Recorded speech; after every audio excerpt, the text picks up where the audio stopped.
to introduce Patrick, I must say I had the pleasure to meet Patrick 2 months ago in October in Uganda. We were involved in a film shooting on different topic, not a climate issue directly, and not at all the climate issue. But then I learned a lot about his work and of the Refugee Law Project, and I was so much impressed about all of that what we are doing, that you are using media for your all your purposes, and also empowering people, refugees, to tell their own stories with their own short videos.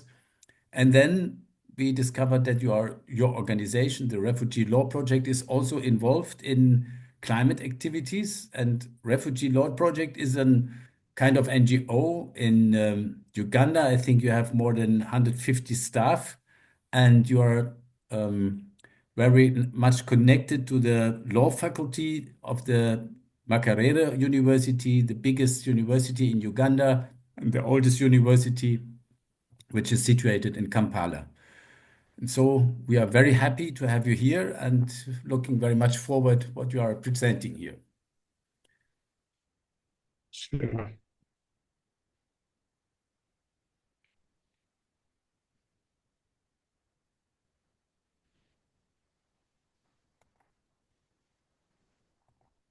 Okay. Is my presentation seen there? Yeah. Okay, so good evening. Sorry, your presentation is in the presenter view. We see exactly your screen, so you must put it in the normal view. That's right. Okay, let me do that.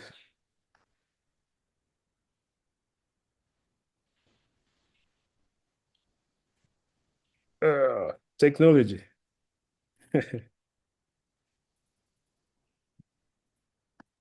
You were exactly at the right spot before. It is just the little icon, I think, to the right of it. There where you were before. Presenter's view. But I think you first have to share your screen and then you go to the presenters. Okay. Yeah.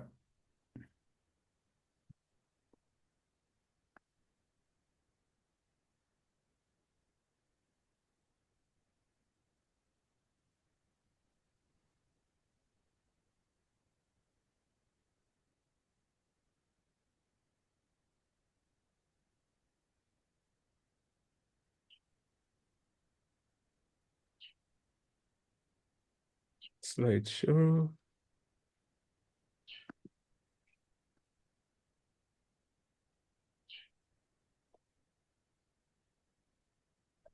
PowerPoint or in the PDF modus? It's oh, that could be PDF, right? Yeah, you have a PDF. You sent me in PDF, but if you have a PowerPoint, then no, I have a PowerPoint. yeah, then it should be somewhere in the very middle. It's called screen presentation. You have to click on that. No, that's if you go on the top menu, there's in the middle one menu point called screen presentation.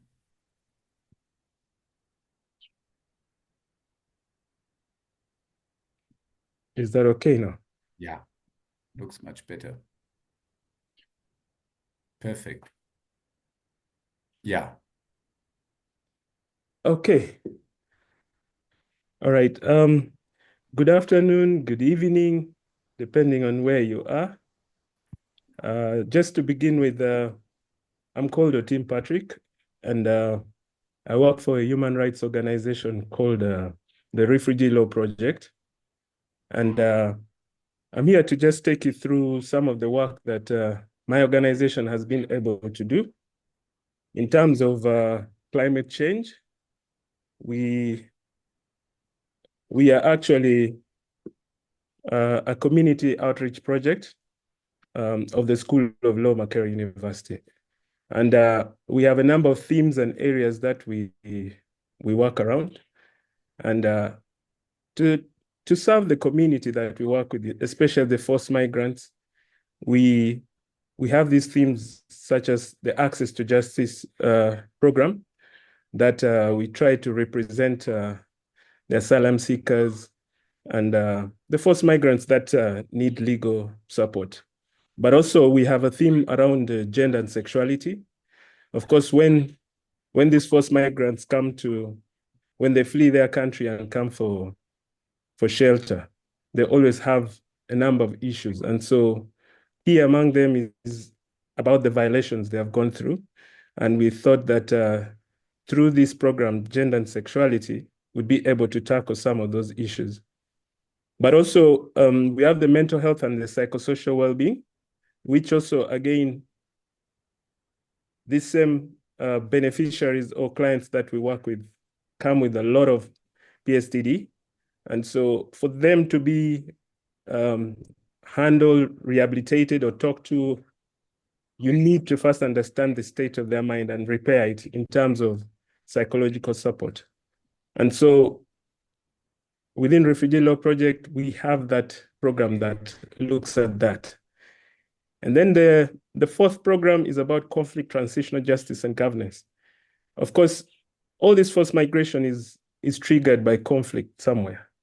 And Uganda on its own also has gone through such an experience. And so we thought that if we are working around forced migrants that are coming from different countries, why can't we handle those that are within our own country? And so in terms of the former IDPs who underwent over 2 decades of armed conflict during the LRA war, we work around this theme of conflict to understand it and how we can have justice, the transitional justice in the absence of the formal justice system.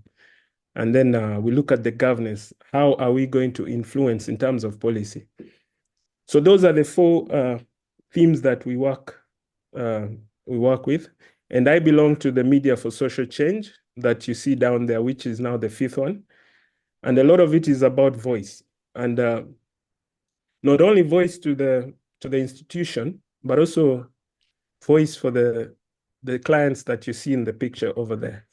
Because then we are able to document some of their stories and see how to relay them, to tell stories that could, influence policy, could educate, and do all sorts that media tools would use. And so I belong to the Media for Social Change program. And I'm a video advocacy manager. And we do all this so that all people enjoy their human rights, irrespective of their status. And so to understand the context of what we are talking about here, I'm not an expert, of course. I'm a journalist. And in terms of what we're talking about, I feel it because around this time is when it gets really hot. And it's just by the time a normal person, not an expert, starts to feel the heat during this kind of time, it clearly tells you that there is something going on. And so if you look at the diagram that I picked off the IGAD website, they normally have updates. You can see that as of the 10th, which is today, which was 2-3 days ago, you can see the yellow bits. That is when it's not excessive, but it's really hot. And so if you look at the map of Uganda and the area that I'll be talking mostly about, it's bordering the South Sudan, which is the yellow bit just slightly here. So the heat wave around here normally comes to the refugee settlements, which are close in the northern part of Uganda. And so the hottest month is the one that we are going to be approaching, which is the month of January and February. And it's during such days that we all sit under the tree. We are kind of so lazy. We are laid back. We go and sleep. And so there's nothing in the garden around that time. And so it's estimated that around this period, it will be 24 degrees Celsius to 33. And at times the peak goes up to 40 degrees Celsius. So just in terms of the situation, Uganda, as you can see, houses 1.7 million refugees, and all of them come from the neighboring countries. So you have everyone that has surrounded us, except Tanzania, that does not have refugees in the settlements. But if you talk of DRC, if you talk of South Sudan, if you talk of Kenya, they've ever had it during the post-election violence, Rwanda, Burundi, all these constitute the 1.7. And recently we've had the refugees from the Sudan, who are again trickling into the country. And one thing to note is that if you see the blue, just the blue area there, those are the number of South Sudanese refugees. And so if you notice, a lot of them normally stay around the borderline. Most of them prefer to be close to their country. Just like if you look at in the southwest, you will see the yellow, which represents the Congolese refugees. And so that is the setup of the refugees in terms of numbers. It's not so clear, but those are the areas where you find refugees, and those are the settlements.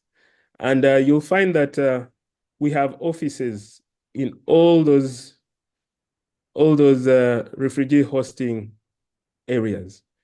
And we are, in terms of staff, we are roughly 150, slightly 150.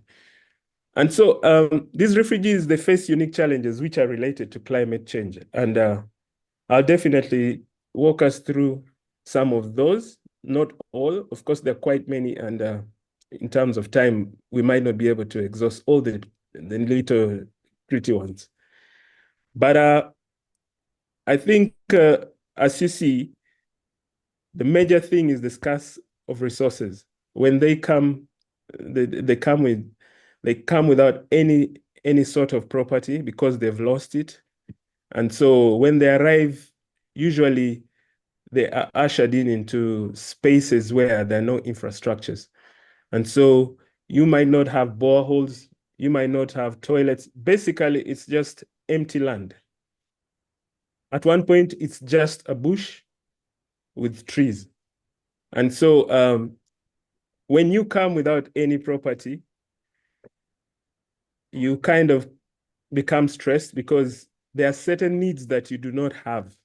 And yet you might feel that it's a necessity to you. And so that brings some kind of anxiety, anxiety for the uncertainty, because you arrive not sure of when you're going back. And in terms of your belonging, you cannot find any. And so these kind of beneficiaries, they need a lot of counseling. And so you find that when these community members come into the country, I mean the beneficiaries, they come with this stress and they need a lot of support. And that's why through the different programs that I listed above, we try to tackle issue by issue. And so just to give you a glimpse of what our community is in the northern part, on the right side is Nakapelimoru village, which is found in Karamoja. Much as those are not refugees, these are they are communities that are quite organic, and they still believe in their culture and their setup. And so that area is one of those areas where we have disarmament going on, because if you care to look at the history, there's a lot of cattle raids, and basically the government has gone into to handle them through forced disarmament. And that is not necessarily a camp. It is it's their village. But I brought this picture because I needed us to look at the surroundings, the vegetation. It's also another very dry area. And I wanted us to compare with what Bidibidi refugee settlement is, which is on the left. And with Bidibidi, that is it's a refugee settlement. And so one thing you must see is that if you look at their roofing, it's made out of grass. Of course, traditionally and culturally, the ancestors used to use the grass to probably see how to deal with the heat waves and all that during such periods, such as January and February. And so when these refugees come, they have only the grass and the trees to use. And so you find that when they arrive into Uganda, the first thing they do is to destroy all the vegetation. Not in a bad way, because the UNHCR gives them taplings, which in most cases, it's not sufficient. And all they do is they give you a 30 meter by 30 meter piece of land. And that they do because first, they want you to build your shelter in it. And secondly, they hope that you can start cultivation. And so that in the next 3, 4, 5, 6 months, you'll be able to sustain yourself in terms of feeding yourself and the family. So I thought that picture was key for us to understand how the settlements we are talking about looks like. And so if you see the surrounding of the settlements, there are basically no trees. And so most of these have been cleared. And that is what we have in common with the refugees. I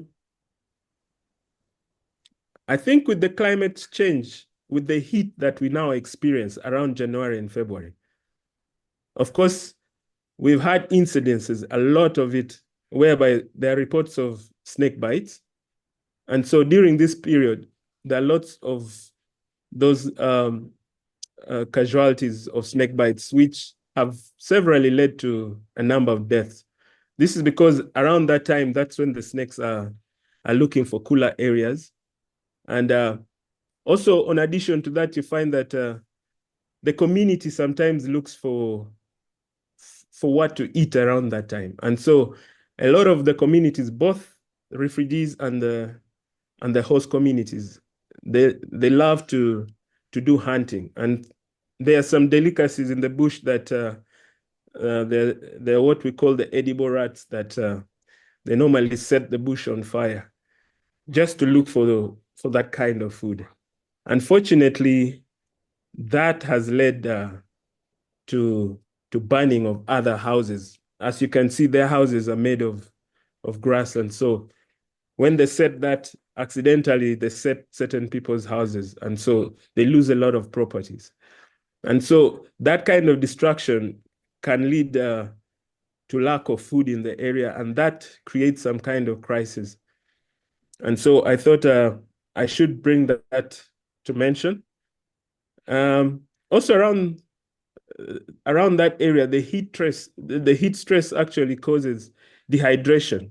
And so when you're dehydrated, as you can see, the jerrycans around the water points in the second picture, you find that the water level goes down. And sometimes even when you try to pump water does not come out. And so that causes a crisis, especially for women and children who need to use a lot of water. It's a situation that is not pleasant. And so that is what the heat stress and the drought has brought in such refugee settlements. Of course, like I've said, as the water table goes down, it also affects the planting seasons.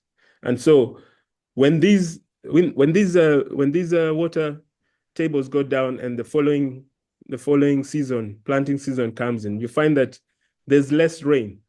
And normally it is always to the extreme. Either there's too much sun heat or there's or there's too much rain. And that we can see especially in the host communities. I've taken different media reports in a place called Bulambuli recently in November 29th.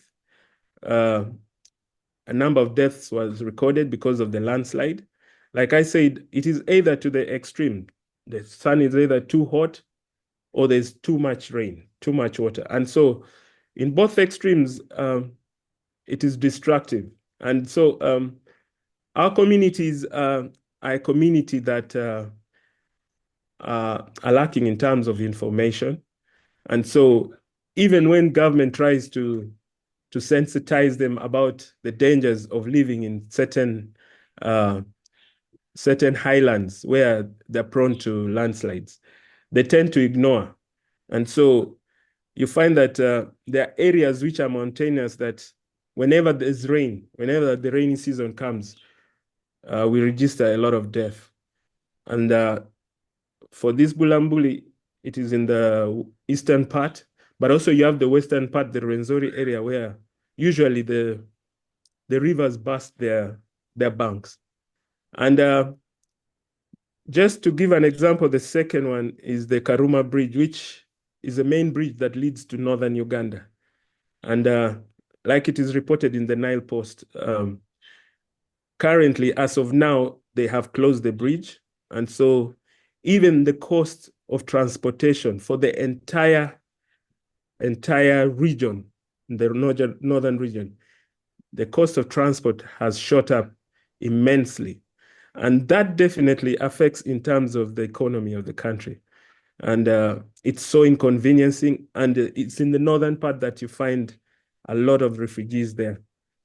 And so these rains, the excessive rains, have brought in a lot of destruction of infrastructures, including roads, the bridges, homes. And that's not only to the rural area. Even in Kampala itself, you find so many people's businesses have been interrupted. And because of the excess rain, you find the soil erosion normally affects the yield of the crops. And so the last picture down there, that was a mass burial of refugees, where that was in November, where over 30 refugees, both children and adults, were struck by lightning. And it usually happens every year. And so for some of us who are not experts, we can't tell what would be the cause, because every year such an incident happens. And of course, culturally, some people think it is something to do with voodoo, but I believe the experts who know about climate change would be able to tell us what's the relationship between excessive sun heat and excessive rain. In between, does it cause this kind of lightning to strike? I think this is something that I'd be glad to understand. But I thought I would bring that up. And so in terms of approach, with the Refugee Law Project, we looked at 3 areas. And that is, we looked at innovation, we looked at adaptation, and we looked at building the resilience of the community members. And so in 2017, we got funding from the Dutch embassy, and we were able to do a project on climate change. And we embarked on tree planting extensively. And we did some mapping of what we needed to do. And we thought that we needed to work through schools and churches. And the reason is that these two categories have a big chunk of land. And we wanted to have a demonstration. And so it was only in schools that we could get these lands, and it was only in churches. And so we went into agreement with them. And in 3 settlements that we work in, that is Kiriadongo, in Ajumani, and in Lamor refugee settlements, we engage with the schools. And the reason is that these are spaces where both refugees and the host go to use. And so by engaging through schools and the churches, we knew we were tackling both the refugees and the host communities. And so we were able to plant trees, just like from the pictures there. We used those trees to tell them about how you can do agroforestry and educate them in terms of what they need to understand as far as climate change was concerned. But also, most importantly, it became a source of employment because in terms of planting those trees and maintaining them, because during rainy season, the grasses are very aggressive. And so you need to constantly keep weeding them. And so most of these schools and churches gave us between 5 to 15 acres of land. And it's not that they've given us for free. We've used it for quite a period of time until when we've ascertained that the trees were now ready to grow even now without our close supervision. That's when we hand back their land. But they continue to engage with the refugees because that is a source of livelihood, because they continue to dig in the same spaces under the trees as they keep weeding. They're also allowed to plant some of those maize, as you can see at the bottom of the trees. So through these trees, we kind of sensitize and demonstrate to the communities on the effect of climate change and why it is important to have trees around where we grow our plants. But also, most importantly, during the dry season, January and February, we've always told them that this is where to go and rest, to avoid some of the sunburns that can arise from excessive heat. And so while doing this, we've made sure we form peace clubs in those schools, because in terms of sustainability, after we have kind of handed over the land and we no longer do the close monitoring, we leave the schools with those peace clubs. We believe that the young people have this, they learn this kind of knowledge and attitude. And so they're able to ingrain it and share it with other colleagues and their communities. And so we thought it was very important that we created the peace clubs, we nurtured them, we mentored them, and by the time we handed it out, we feel that they go back home and do and replicate this kind of tree planting at their homes. But also at the community levels, we have environmental committees, which also we mentor them through, just like we do with the peace clubs in schools. And through that, we were hoping that there would be a ripple effect with the community, on the community members. And so besides the tree planting, we made sure we did a lot of public awareness. And we made sure also there was access to the resources that they needed. And this public awareness are in very many different forms. The first would be through the information sessions, where we go to the community, as you can see the picture above there. We go to the community, talk to them, and this might be in form of community dialogue or information session. The information session is about an expert coming and giving you the details of the effect and the impact of whatever technical issues that we might be raising. But with community dialogue, it's about engagement. Like we can trigger them through what I put there, facilitated film screening, whereby we share with them, we screen for them films that speak about a particular issue. And then thereafter, there is a heavy debate that goes on. And it's from those debates and community dialogue that we get to understand what are some of the issues that we really need to continue working on. And sometimes these are areas where we get solutions actually to problems. So much as the approach might be top-bottom, in the end, in terms of solution, it's bottom-up. And we have been doing this as a way of sharing with them coping mechanism for this climate change. Also, we've shared with them the impact of climate change.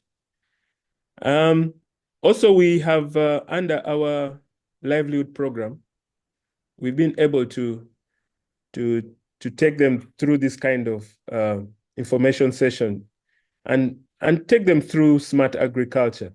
But also we've given them several resources in terms of pointing to them how to use the energy saving stoves, which if it's hard for you to get firewood or charcoal, there are stoves that actually they economize the burning of the fuel. And so these are things that the resources that we continue to share with the refugee community through these community information sessions. And of course, the advanced greenhousing is a new idea where government is pushing, and depending on the audiences that we meet, of course, it's too expensive to implement some of the greenhousing technologies. But these are things that, depending on the level of literacy, we share with also our clients that we engage in different settings. And lastly, we've been conducting workshops, and in terms of smart agriculture, our livelihood program has been very key in training people through poultry keeping. This, they look at it as an alternative, because at the time when you have poor crop yield, you have floods washing off food items, crops. To avoid this kind of crisis, we've shared with them the kind of alternatives that they have. But also we've showed them that through hydroponics, you're able actually to grow food for your either animals from the small spaces that you have. You do not have to need land to do these kind of things. And so these trainings are very key, because then the community starts to see alternatives to the tilling of the land, which is prone to either excessive heat or flood. And so these are the trainings that we've been having. But there is a very important one that I thought I should mention, which is the video training. Much as it looks not related to climate change, the fact that we take them through video training, we are giving them voice, because we are only 150, but we are working across the entire region in Uganda, where we have refugee hosting districts. And so we are kind of stretched. Now, as Media for Social Change, we are just a team of roughly 7. And so we've decided to empower the youth in terms of the skills training. So we train them through video advocacy. Basically, we do this so that they can start to make, to tell their stories for advocacy, for education, for sensitization, for all the things that we've been doing under Media for Social Change as an institution. We are also empowering them so that at their level, they're able to reach out where we are not present. And so by doing this, they have been also able to access equipment and internet in our offices, but also they are the ones that we now engage for facilitated film screening. So if we have videos that speak to climate change, we go to a community, we screen it, and after screening, we then start engaging the community. And so usually this brings up a lot of discussion. And so this is something that we have been using for public awareness, but also in terms of skilling and equipping and empowering the youth and the refugee community. But also, I think government policies, they are also starting to pick up.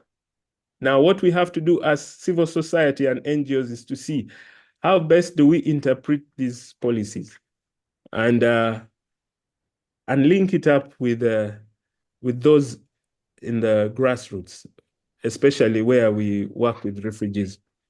And so if you look at the timeline, this is what the government has done so far in terms of being proactive. They have been able to introduce the agriculture policy on smart agriculture. They have also now started investing heavily in terms of renewable energy in the rural areas. And they have done this also by lifting taxes on green energy. And so that is making solar system much cheaper and anything that is using green energy. And so through these solar pumps, the agriculture productivity starts to improve. And so we've seen a lot of community members, both from the host communities and the refugee community. They've started to embrace the solar pumps for agriculture. But also in terms of training, government has been so aggressive, especially under the different projects that they roll out to the nationals. And the one that we had this year was the Climate Change Health National Adaptation Plan, whereby they have now asked the health centers to adapt, to make sure that training goes on for all the health workers to start to identify patients that are undergoing heat stress or they're attacked by the impact of climate change. And so this we see that as government policy is helping in terms of mitigating the horrors that climate change has been able to bring in these near futures. And again, government is also encouraging farmers to adapt innovative practices so that you can cope with the climatic conditions. These, like I said, the agroforestry, the irrigation, and also the use of hydroponics and different innovations. So government has been very aggressive in pushing for this.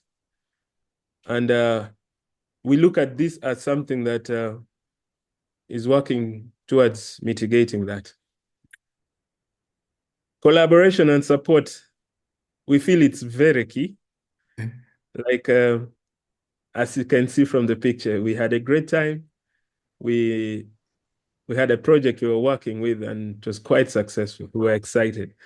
So sometimes it's not about the funding. It is about what you have and I don't have, and what I don't have and you have. How do we work together? And because today we can do things virtually, how can we work together and see how to, make strides towards a global cause such as climate change? And so we feel that through that, it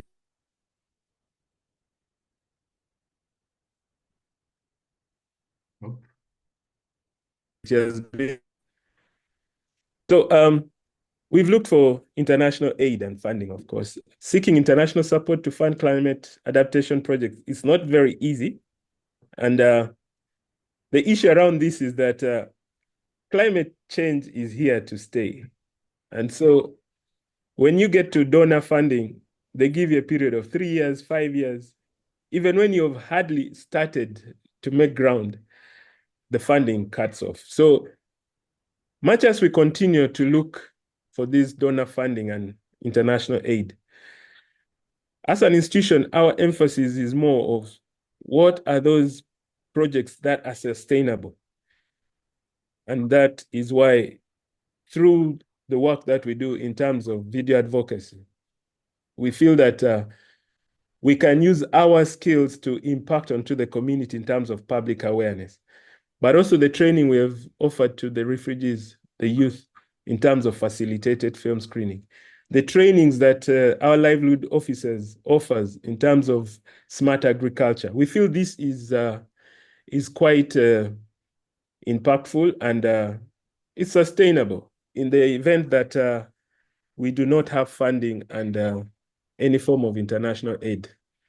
But also these terms, carbon credit, financing, carbon marketing, footprints, these are terminologies that have been going on for so long, but in terms of education, there is so much ignorance around it. And yet, when you dive in to understand what it means, a lot of the implementers of these are those that are actually in such settlements. And so I think in terms of opening the discussion and talking about this more into different spaces, even to the refugee community and those vulnerable communities, is quite key. Because if we are talking of carbon credit, I am sure this is something that refugees are able to, take part in, and it becomes a source of livelihood. And this would actually contribute to to the global cause. And so I mention this because I feel there is need for that discussion and public awareness and, sensitization around these issues. And so those are some of the strategies we feel maybe in the near future we need to start breaking it down and seeing how we can trickle it down to the vulnerable communities. And lastly, we need to continue promoting awareness of these refugee issues in global climate decisions and spaces, such as the Conference of the Parties that usually happens. So awareness creation, we feel this is something that we want to continue pursuing so that whatever decision is made there, those vulnerable communities are represented in those decisions. And so to end, I'll leave you with that quote from the UNHCR boss, who says that forced displacement across borders can stem from the interactions between climate change and disasters with conflict and violence, or it can arise from natural or man-made disasters alone. Either situation can trigger international protection needs. And so this is what we actually experience. And wherever you are, it's most likely that we might experience this as well. So I thank you very much for listening to me. I'm now open to discussions and any other questions. Thank you.